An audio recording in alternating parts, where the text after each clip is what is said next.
You are early. The words fell down the terrace like a blade laid across the throat of the night. Xianxia stopped 3 steps below the courtyard. Ch02 stopped 1 step behind her. Neither answered at once. Moonlight had returned, thin and pale, spilling across the stone stairway and catching on the edges of Xianxia's robe.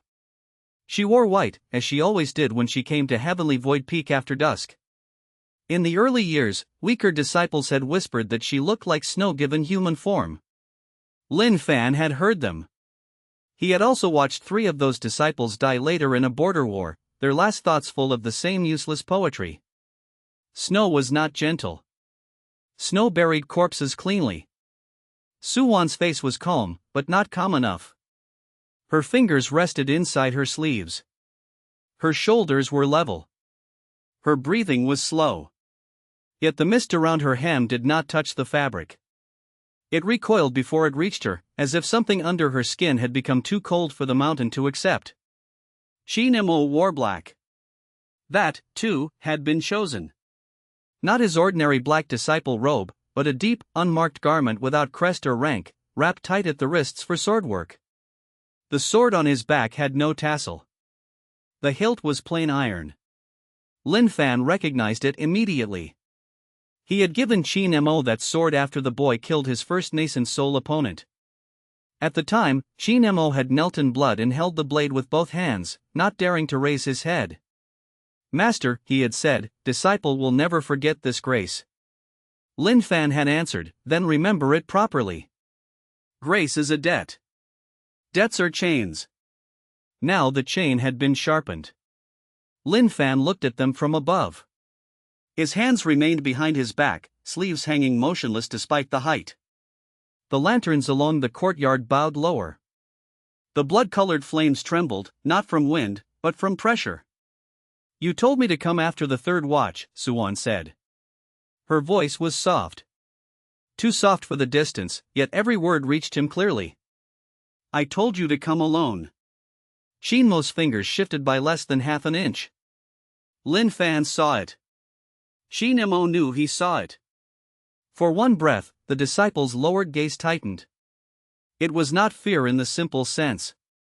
Ch02 had seen enough death to stand before most killing intents without shaking. This was older than fear. This was the instinct a child kept after being taught that the sky itself could step on his neck. Lin Fan had cultivated that instinct well. Xianxia lowered her eyes.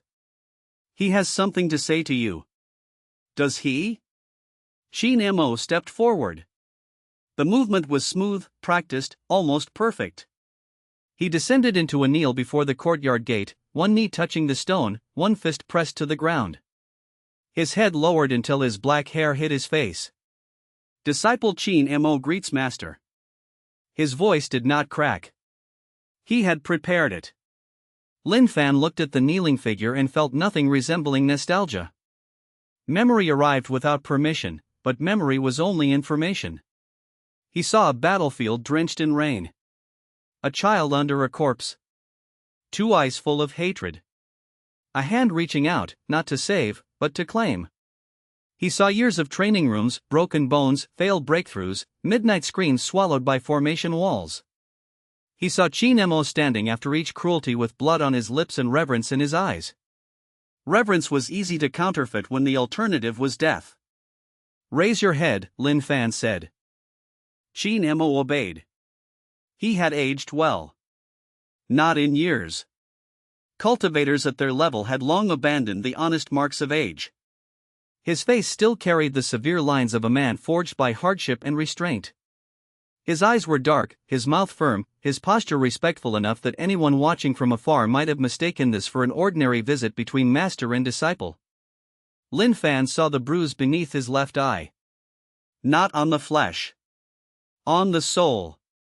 Ch02 had used his own soul blood in the formation. More than once. Ambitious. Careless. "You paid a price to climb here tonight," Lin Fan said. Ch02's pupils contracted. Xianxia's sleeve shifted. A thin ring of pale light appeared around her wrist, then vanished. Lin Fan's gaze did not leave Ch02 stand. Ch02 stood. He did not look at Su01. That was another mistake. A person who truly trusted an accomplice did not need to avoid looking at them. A person who feared being read pretended separation. "Speak," Lin Fan said. The command crossed the courtyard and settled on Qin Mo's shoulders. The stone under his feet cracked with a faint click. Qin Mo's jaw tightened. His cultivation was high now, far beyond what the child from the battlefield could have imagined. In any sect beneath the heavens, he would have been called a supreme talent, a future ruler, a sword that could split fate. Before Lin Fan, he was still a weapon that had learned to point itself backward. Qin Mo lifted his chin. This disciple wishes to ask Master one question. You have asked many. This one was never answered. Then you lacked the right to hear it. Qin Mo's face paled for an instant. The old reflex nearly bent his spine. He crushed it down with visible effort. The night around him seemed to tighten in response, as though something beneath the stone was lending him courage thread by thread. Good, Lin Fan thought. Borrowed courage always came with interest. Qin Mo said, when you found me, did you ever intend for me to surpass you? The courtyard became very still. Su01 closed her eyes. The question was not difficult. It was not even interesting. Every disciple carried it somewhere in the marrow. Some asked it with loyalty. Some asked it with resentment. Some never asked and died choking on it. Lin Fan answered without delay. No. Qin Mo's hands curled. Su01 opened her eyes again. Lin Fan continued, I intended for you to become useful. You did. The words landed harder than anger would have. Qin Mo took half a step back before he caught himself. His mouth opened. No sound came. The soul bruise beneath his eye pulsed darker, feeding on the movement of his heart. Lin Fan watched him carefully now. Not because Qin Mo mattered emotionally. Because wounded pride made men reveal the weapons they had hidden deepest. Useful, Qin Mo repeated. You object? The disciple laughed once. It was quiet and unpleasant. For 300 years, I called you master. For 300 years, I permitted it. Qin Mo's expression twisted, then smoothed out. He had learned something after all. Rage flashed, but did not control him. Hatred rose, but he forced it into shape. Lin Fan gave him a single point for discipline. Su01 stepped forward. The mist recoiled again, widening around her feet. Enough, she said. Lin Fan turned his gaze to her. Many people had feared that gaze. Emperors had forgotten their speeches under it. Demons had lowered their claws.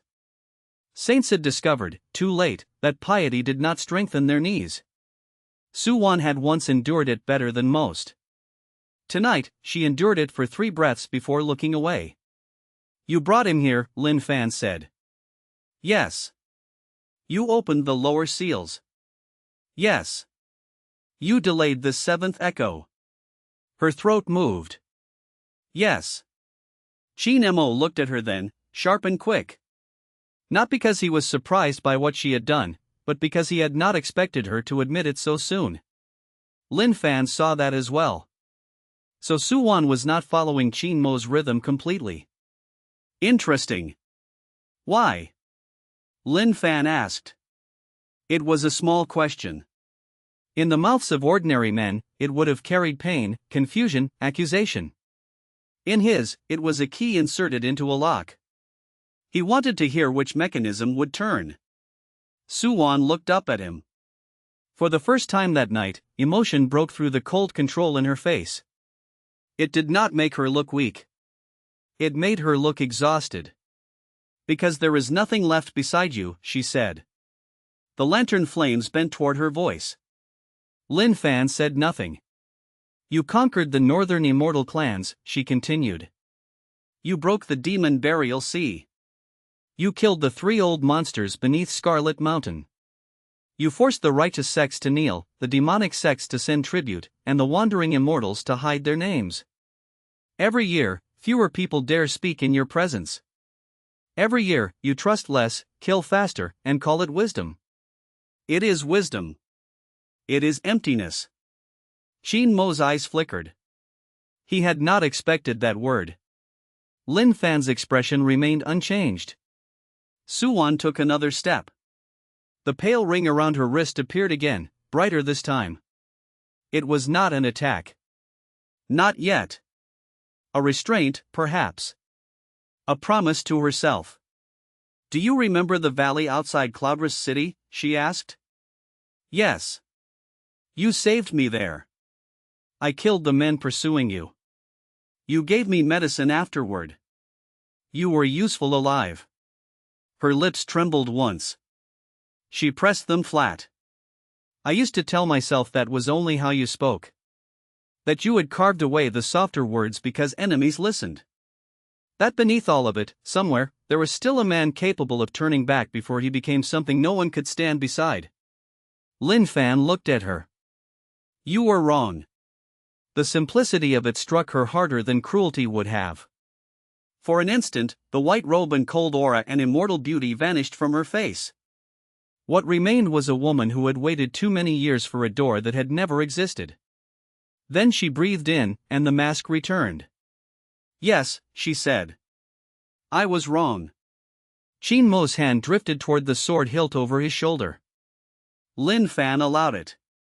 You came to kill me because you dislike what I am, Lin Fan said. No, Suwon whispered. I came because what you are will devour everything. Everything weak enough to be devoured. You killed children yesterday. I left the ones too young to remember. Her eyes sharpened with pain. Listen to yourself. I have. The pale ring around her wrist flickered violently. Far below the terrace, hidden inside the clouds, something answered. A muted pulse rose through the stone steps, so faint that even Shin Mo did not notice. Lin Fan noticed. The heavenly slaughter formation was listening to her grief. That was clever. They had not only used blood and resentment. They had used Suwon's surviving attachment as a bridge. Love rotted into grief. Grief sharpened into judgment. Judgment fed the formation better than hatred. Lin Fan's gaze lowered to her wrist. You made yourself a component. Suwon's face changed. Shin Mo drew a slow breath. You noticed, she said. Of course. Then you understand there is no path for me after tonight. There was no path for you before tonight. Only a longer delay.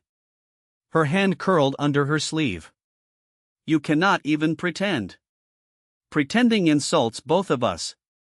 Silence stretched. Shin Mo broke it. Master. The word sounded different now. Less like respect. More like something dragged from old scar tissue. Lin Fan turned to him. Shin Mo's fingers closed around the sword hilt. I used to fear that one day you would take back everything you gave me. I still can. No. Shin Mo's voice lowered. Not after tonight. The copper bell under the eave gave another cracked sound.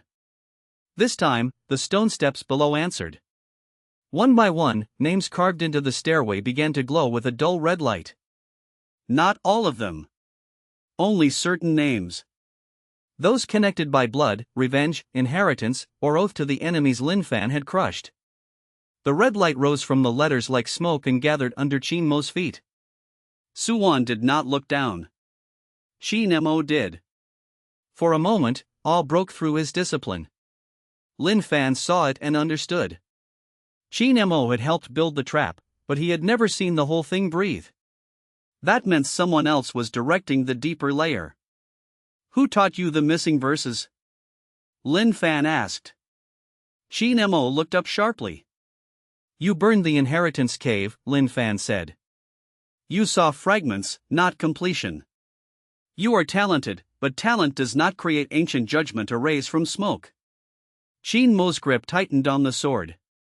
You are not the only one who can obtain opportunities. That was not an answer. No, Shin Mo said. It was not. Lin Fan regarded him for a breath, then laughed softly. It was barely a laugh. One quiet sound in the dead air. Ch02 flinched anyway. Suwon's face went still. You stand on my mountain, Lin Fan said. You carry my sword. You use a formation I once destroyed. You hide behind a woman whose heart you do not understand. You borrow courage from dead men's names. And you still think withholding one answer gives you weight. The red smoke around Ch02's feet shook. Ch02's expression hardened, but sweat appeared at his temple. Lin Fan took one step down from the terrace. The entire courtyard groaned. The bowing lantern chains snapped taut. Frost exploded across the stone railings. The mist around Suwon scattered. Ch02's sword rang in its sheath without being drawn. One step. Nothing more. Yet both of them retreated. Suwon caught herself first. Shame flashed through her eyes, then something worse. Grief had brought her here, but fear still remembered him. Ch02's retreat was smaller. He turned it into a shifting stance, but his heel had already left the line he had chosen. Lin Fan looked at the mark his heel left on the frost. This is why you are early, he said. If you had waited until the formation fully sealed, you feared you would lose the will to face me. Ch02's face darkened. Suwon whispered, Lin Fan. He did not answer. She stepped between them. For 300 years, men and women across the realms had treated that position as madness. To stand between Lin Fan and a target was to become part of the target. Suwon had done it once before, long ago, for a child who stole spirit fruit from his garden. Lin Fan had spared the child then. Not from mercy. Suwon had asked at the right time, and the child had possessed a rare root worth observing. Tonight, she stood there again, but her eyes had changed. Before this begins, she said, I want one honest answer. You may ask. Did any of it matter to you? Ch02 went still. The red smoke thickened around the stairway. Lin Fan knew what she meant. The nights in sealed caves while enemies hunted them. The years of shared cultivation. The wound she once took for him at Black Tortoise Lake. The time he crossed 3 realms in 1 hour because her soul lamp dimmed. The silence afterward, when she looked at him as if rescue meant affection and he allowed the misunderstanding because it served stability. All of it existed. All of it had weight. Weight was not the same as weakness. It was useful, Lin Fan said. Suwon's face lost its color. Ch02 stared at him, and for the first time that night, the disciple's fear was eclipsed by hatred so pure it became calm. The mountain answered that hatred. Red light burst from the carved names. Every lantern on the courtyard went out. In the sudden darkness, Suwon's voice came like ice breaking. Then there is nothing more to say. Ch02 drew his sword. The sound was clean, bright, and final. Lin Fan stood above them with the night folding around his shoulders, and beneath heavenly void peak, something ancient opened its eyes.